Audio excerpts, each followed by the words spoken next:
Disclaimer: the following narrative is based on open source reports and public claims.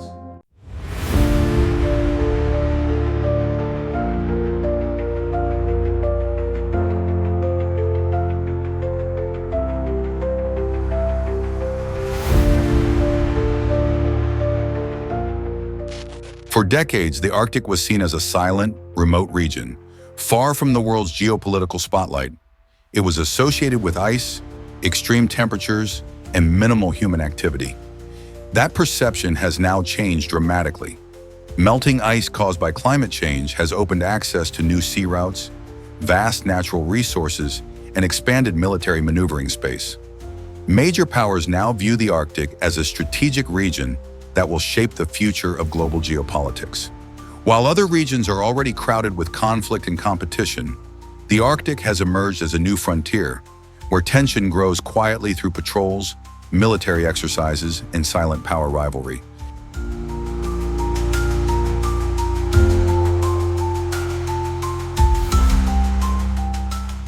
For Russia, the Arctic is not a peripheral territory, but a core element of national security.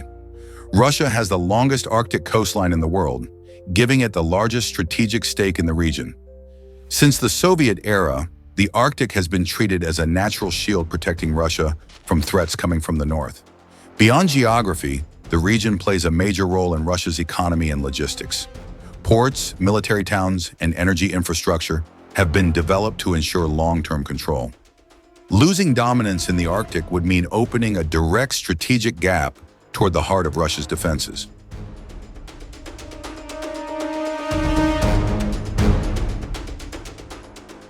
In Russia's military doctrine, the Arctic holds a crucial position, particularly in nuclear deterrence. The region serves as a primary operating area for Russia's strategic nuclear submarines carrying ballistic missiles. Thick ice layers provide natural concealment, making detection by adversaries extremely difficult. As long as these submarines remain secure, Russia maintains confidence in its second strike capability. This is why Moscow reacts so strongly to any increase in NATO activity in the Arctic. From Russia's perspective, threats in this region are not regional issues, but direct challenges to global strategic stability.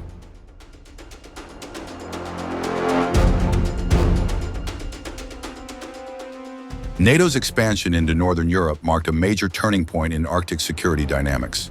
Finland and Sweden joining NATO significantly expanded the alliance's presence near Russia's northern borders. Areas that once functioned as buffer zones have now become forward lines. From the Western perspective, this expansion is described as defensive.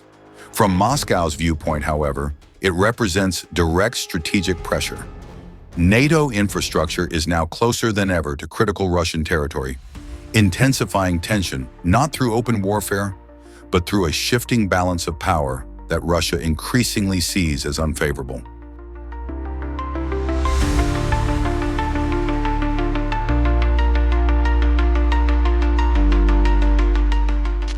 In response to these pressures, Russia has strengthened its military presence across the Arctic.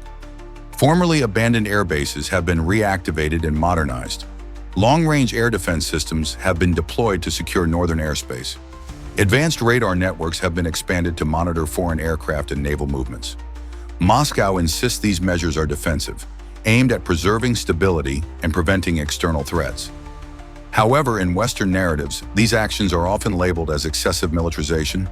This gap in perception continues to deepen mistrust and tension in the frozen region.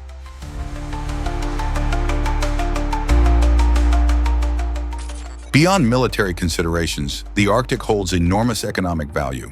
The region is believed to contain vast reserves of oil, natural gas, and rare minerals.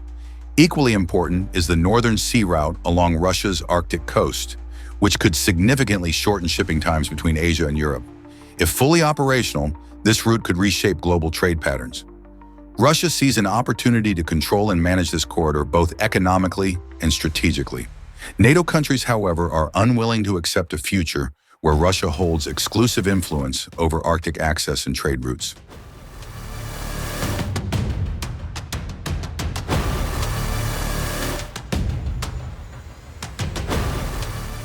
So far, the Arctic remains a zone of cold confrontation rather than open conflict. No direct fighting has occurred, but military activity continues to rise. Joint exercises, air patrols, and naval maneuvers have become routine. Each side seeks to demonstrate strength without crossing the line into war. Yet the situation is fragile. A navigation error, miscalculation, or misinterpretation could rapidly escalate into a serious crisis. The Arctic now stands at a crossroads between remaining a strategic deterrence zone or transforming into the next major conflict arena.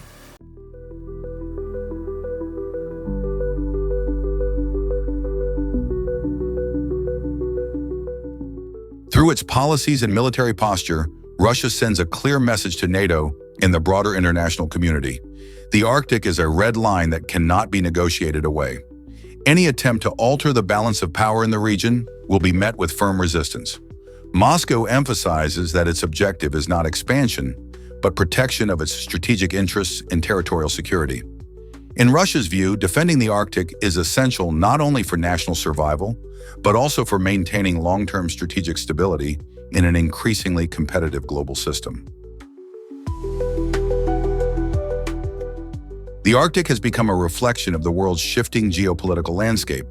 A region once considered remote is now a central focus of great power competition. Beneath the melting ice lies the future of global security, energy supply, and international trade. How the world manages Arctic tensions will determine whether the region becomes a model of cooperation or a trigger for future conflict.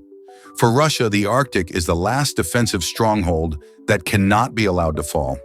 For the world, it is a real test of whether great power rivalry can still be contained without open war. If you want to stay informed with in-depth and balanced geopolitical analysis like this, make sure to subscribe and turn on notifications so you don't miss future content. Share your thoughts in the comments. Will the Arctic remain a strategic deterrence zone, or is it slowly becoming the world's next major flashpoint? Don't forget to share this video so more people can join the discussion.